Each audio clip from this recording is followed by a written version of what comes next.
Guys, আসসালামু আলাইকুম। It's me Roshni. Welcome to our another new blog. কেমন আছেন আপনারা সবাই? আশা করি সবাই অনেক ভালো আছেন। আল্লাহর রহমতে আমরা অনেক ভালো আছি। আজকে পাকা আম দিয়ে খুবই মজার আর খুব লোভনীয় একটা ডেজার্ট বানাবো, যেটা দেখতেও খুব সুন্দর আর খেতেও খুব টেস্টি। আর এই ডেজার্টটা বানাতে কি কি লাগবে, আমি কিভাবে এই ডেজার্টটা বানালাম, তাই নিয়ে থাকছে আজকের ভিডিও। সো না টেনে পুরো ভিডিওটি দেখুন। আই হোপ আপনাদের অনেক ভালো লাগবে।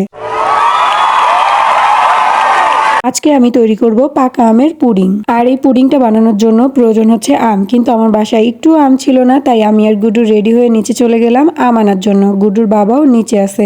সেখান থেকে আমরা তিনজন একসাথে বাজারে চলে যাব, দেন আম নিয়ে বাসায় চলে আসবো। আর এমনিতেও সন্ধ্যার পরে আমার গুড্ডুকে একটু বাইক দিয়ে ঘোরাতে হয়। এখন নতুন আম পাওয়া যাচ্ছে, দ্যাটস ওয়াই আমের দামটা একটু বেশি। তবে আমার মনে হয় একটু দামাদামি করে নিলে কিছুটা কমে পাওয়া যায়। আমি এখানে সুন্দর দেখতে 3টা আম নিয়ে নিলাম। আমার কাছে এই আমগুলো খুবই ভালো লাগে, কারণ এই আমগুলো দেখতে খুবই সুন্দর হয়। তবে এই আমগুলোর কি নাম সেটা আমি জানি না। তবে আমি যে ডেজার্টটা বানাবো সেটা কিন্তু যে কোনো আম দিয়েই বানানো যায়। যাই হোক, আমি প্রথমে আমগুলো খুব সুন্দর করে ধুয়ে নিয়েছি। এখন হচ্ছে পিস পিস করে কেটে নিব। কেটে নেওয়া হয়ে গেলে আম থেকে খোসাগুলোকে খুব ভালো করে ছাড়িয়ে নিতে হবে। ছোটবেলায় জানতাম শুধু দুধ ভাত দিয়েই আম খাওয়া যায়, তবে যত দিন যাচ্ছে তত নতুন নতুন জিনিস দেখছি আর শিখছি। আমগুলোকে খোসা ছাড়িয়ে নিয়ে খুব ভালো করে ব্লান্ড করে নিতে হবে। ব্লান্ড করা আমগুলোকে একটা ছাঁকনি দিয়ে সুন্দর করে ছেঁকে নিতে হবে, যাতে কোনো রকমের দানা না থাকে। আমগুলো ছেঁকে নেওয়া হয়ে গেছে। এখন মেইন যেটা লাগবে সেটা হচ্ছে আগার আগার আর হচ্ছে চিনি। এখন ব্লান্ড করা আমের মধ্যে আমি পরিমাণ মতো আগার আগার নিয়ে নিলাম। আগার আগার দেওয়ার পরে খুব ভালো করে আমের সাথে মিক্সড করে নিতে হবে। ঠিক তেমনি চিনি আবার দেওয়ার পরে চিনিটাকেও আমের সাথে খুব ভালো করে মিক্সড করে নিতে হবে।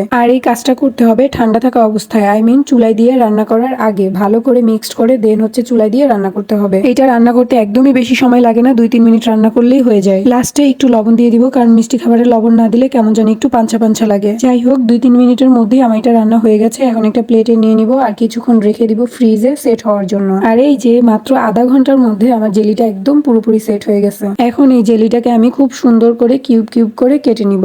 আপনারা চাইলে কিন্তু আম দিয়ে শুধু এরকম জেলি বানিয়েও খেতে পারেন। জাস্ট দেখেন আমার আমের জেলিটা কি সুন্দর করে একদম পারফেক্টলি হয়েছে, কি সুন্দর একদম কিউব কিউব। আমার গুড্ডু এটা খেয়ে খুবই পছন্দ করছে।